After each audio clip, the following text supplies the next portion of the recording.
Y'all ready to learn some science? Let's go. So in science, we got to make observations. We look at the world, we learn how it works. And in science, we make two kinds of observations. We got quantitative and we got qualitative. Basically, that means we got numbers and we got not numbers. A quantitative observation would be, I have 5 fingers. So you can count them, it's a number, I have 5 fingers. A qualitative observation would be like, the sky is blue. That's not a number, but it's still an observation. So we're going to practice making some quantitative and qualitative observations. Now, Lynn, how many apples are there here? It's 5. That's right. And is that a numbers or is that a not numbers observation? It's a numbers observation. So would that be quantitative or qualitative? It's quantitative. That's right, you got it right. Ash, what color are these apples? They're green. Is that a quantitative or is that a qualitative observation? I think that is a qualitative action. That is right, because it's not numbers, it's a quality. Numbers, you got quantitative and qualitative. Now, how do we measure these things? These are variables, and we've got also 2 kinds of variables. We got our independent, we got our dependent. Independent means it stands on its own, and dependent is it depends on whatever the independent's doing. So we've got 2 variables. We've got ice is melting, and we've got hot concrete. Do we think that the ice is melting because the concrete is hot, or is the concrete hot because the ice is melting? Let's see. Gary, what do you think? Ice melting depends on the hot concrete. So is the hot concrete the dependent or the independent variable?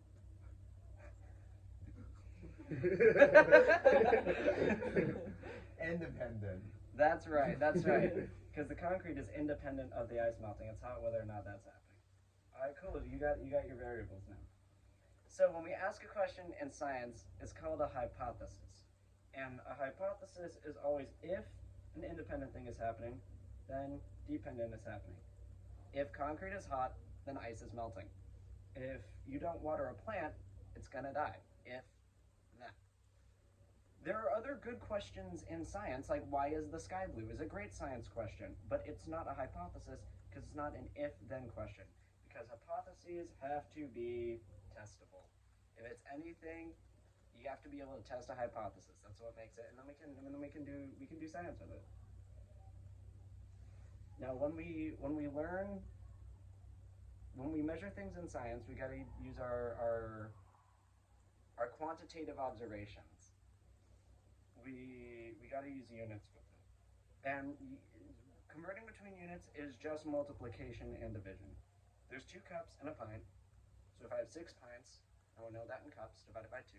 I've got 3 pints. 6 cups, 3 pints. There's unit conversion for you.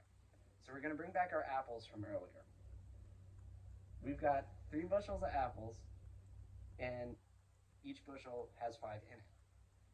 So if we're converting between the 2, Ash, if I have 15 apples, okay, we can bring Danny in this one. Danny, if we have 15 apples, how many bushels do we have? That's right. And Gary, if we have 3 bushels, how many apples do we have? 15. That's right. There you go. You're a unit conversion pro. You're getting this back and forth. You know how this works. I know. I'm killing it. You know it. You're killing it. Now we've got a little chant, a little cheer we're gonna do together. The words I say are gonna be in blue. Words you say are gonna be in green. We're gonna do this all together, all right? When we look, we Observe. When we ask a question, it's a Hypothesis. When we measure, we use Units. How do we learn about the world? Science. How do we make cool new things? Science. And what's the best subject? Science. Yay! Now you guys know how to do science.